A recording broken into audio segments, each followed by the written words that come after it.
Hi business sisters, welcome to this new video. நேத்து post market ரிப்போர்ட்ல discuss பண்ணது 25200 to 25300 ஒரு ஸ்ட்ராங்கான ரெசிஸ்டன்ஸா இருக்கும். 4 தடவை கீழே இறங்கி இருக்குது. இந்த சார்ட்டை பாருங்க. நேற்று வரைஞ்ச சார்ட் அது அப்படியே வச்சிருக்கிறேன்னா இது பாருங்க 1 2 இந்த ஒரு 3 4 4 இடத்துல மார்க் பண்ணியிருக்கோம். மார்க் பண்ணிட்டு கீழே வந்திருக்கு அப்படின்னு நம்ம மறுபடியும் ஸ்ட்ராங்கான 25200 டு 25300 ஸ்ட்ராங்கான ரெசிஸ்டன்ஸாக ஆக்ட் பண்ணும். அவ்வளோ சீக்கிரத்தில் மேலே உடைச்சிட்டு போக முடியாது அப்படின்னு நம்ம பேசியிருந்தோம். ஸோ அதே போலவே இன்னைக்கு கரெக்டாக கீழே விழுந்தது. ஆனால் இந்த இதுக்குள்ளே உள்ள ஃபாலிங் சேனலுக்கு கரெக்டாக அந்த இடத்துல சப்போர்ட் எடுத்திருக்கு. நம்பர் 1. ரெண்டாவது வந்து இந்த சார்ட்டை பாருங்க, 50 மூவிங் ஆர்ஜி கீழே க்ளோஸ் பண்ணியிருக்கிறது ஒரு நெகட்டிவாக தான் நம்ம பார்க்க வேண்டியிருக்கிறது. சரி, எது எப்படியோ இன்னைக்கு இறங்கினதுக்கான சில விஷயங்கள் பார்ப்போம். இன்னைக்கு ட்ரம்ப் சொல்லியிருக்காரு ஐடி செக்டர் இன்னைக்கு நல்லா செல் ஆஃப் ஆயிருக்கு. அப்புறம் ரிலையன்ஸு, ஹெச்டிஎஃப்சி கீழே போயிருக்கு. எக்ஸ்பைரி டே கீழே போய் முடிஞ்சிருக்கு. ட்ரம்ப் சொன்னது வந்து no more tech hiring in India.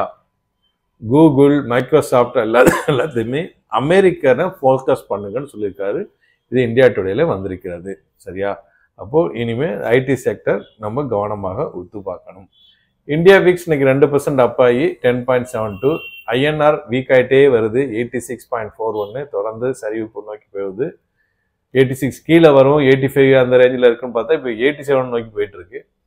சரி, எஸ்டர்டே க்ளோஸ் வந்து 25.219 5 மினிட்ஸ் கேண்டலுக்கு மாற்றிக்கிறேன்.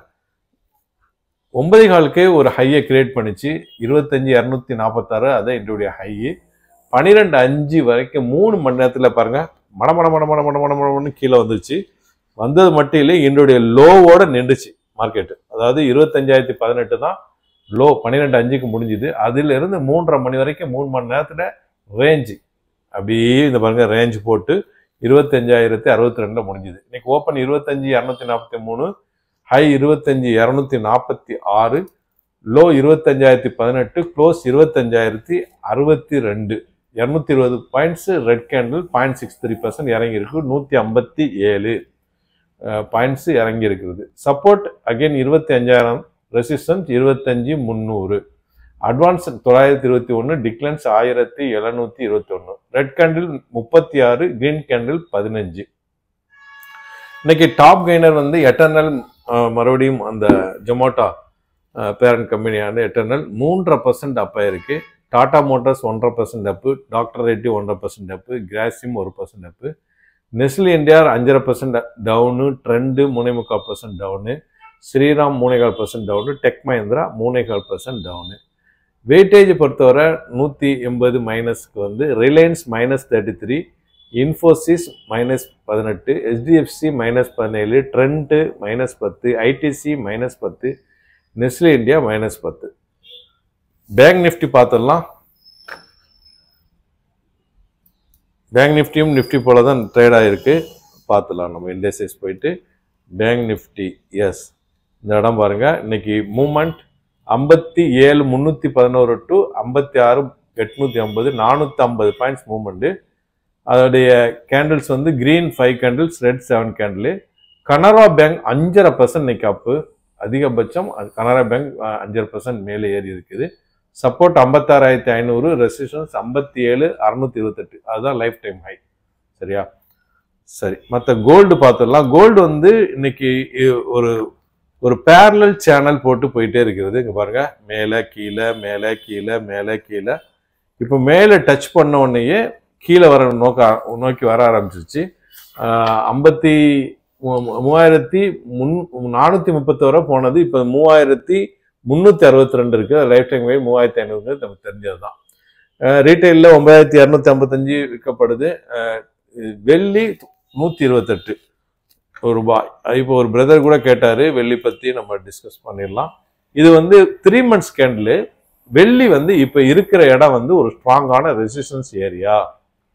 ஓகே, இந்த இடம் வந்து ஸ்ட்ராங்கான ரெசிஸ்டன்ஸ் ஜோன். இந்த 40ங்கிறது வந்து ஒரு ஸ்ட்ராங்கான ரெசிஸ்டன்ஸ் ஜோன். இதை உடைக்கும் பட்சத்தில் அடுத்ததாக இதோடைய ஸ்ட்ராங்கான ரெசிஸ்டன்ஸ் 44. அதுக்கு அடுத்ததாக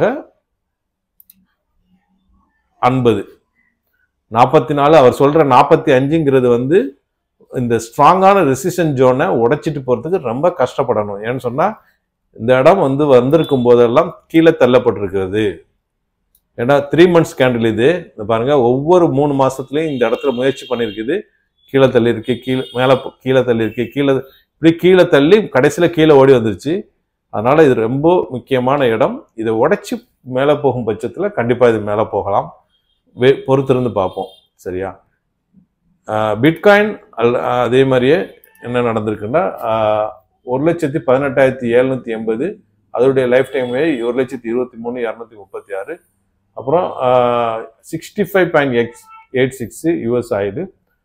குளோபல் மார்க்கெட்டை பொறுத்தவரை US market Dow Jones 0.5% down, S&P 500 3/4% up, Nasdaq 3/4% up, Europe market England FTSE 1% up, CSE Italy 0.25% down, DX Germany 0.5% up, Asian market Japan Nikkei 1.5% அப்பு.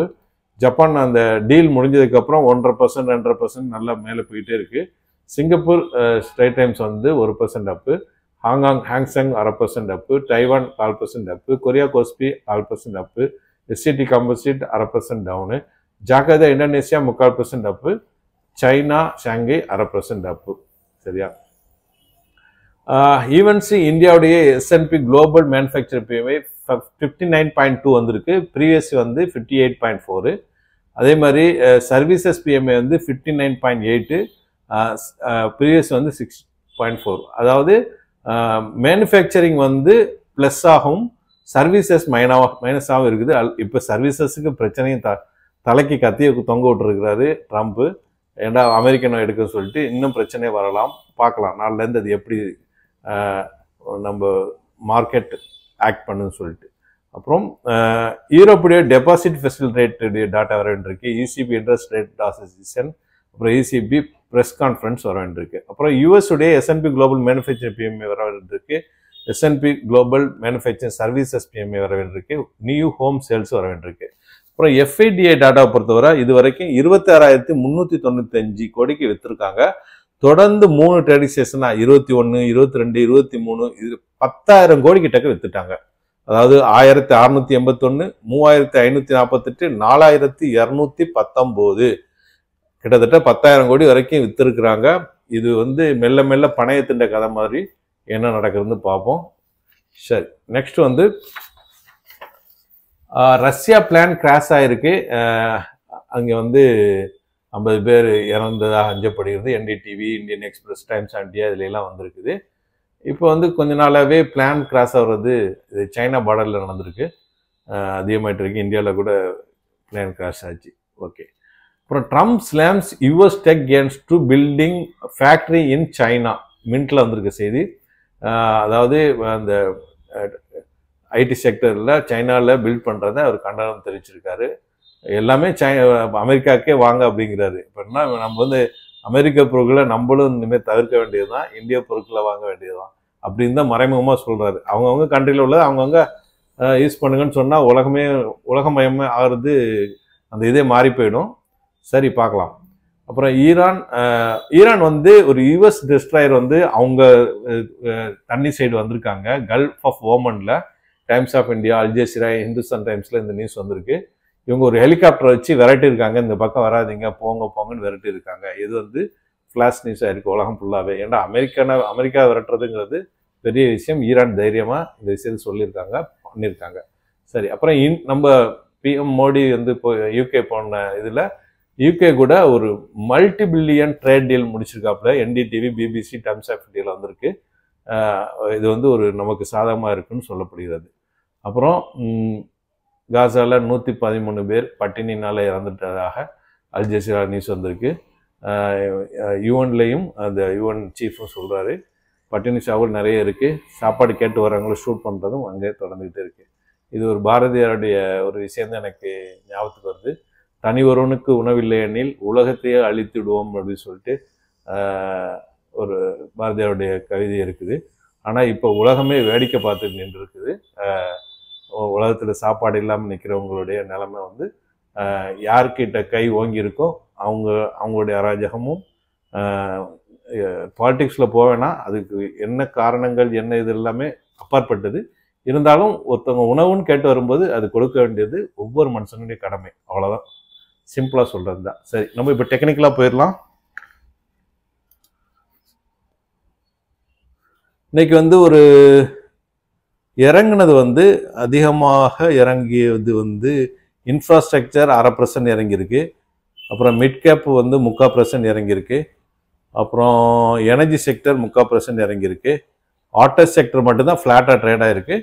பாக்கி எல்லாமே 0.5% 3/4% இறங்கியிருக்கு. சரி, நம்ம இதை நிஃப்டியை பொறுத்தவரை 50 மூவிங் ஆவரேஜ் கீழே க்ளோஸ் ஆகிருக்கு. 50 மூவிங் ஆவரேஜ் வந்து 25,900. இப்போ க்ளோஸ் ஆகிருக்கிறது வந்து 25,62. அது ஒரு நமக்கு கவலை. இருந்தாலும் ரெசிஸ்டன்ட் லைனை இன்னும் பிரேக் பண்ணல, அந்த இடத்துல தான் சுற்றிட்டு இருக்கு. ஸோ கீழே இன்னும் வரலை அப்படிங்கிற நம்ம ஒரு இதுக்கு வந்துடலாம். சரியா, இப்போ வந்து ஒரு ரைசிங் சேனலுடைய சப்போர்ட் லைனில் இருக்குது.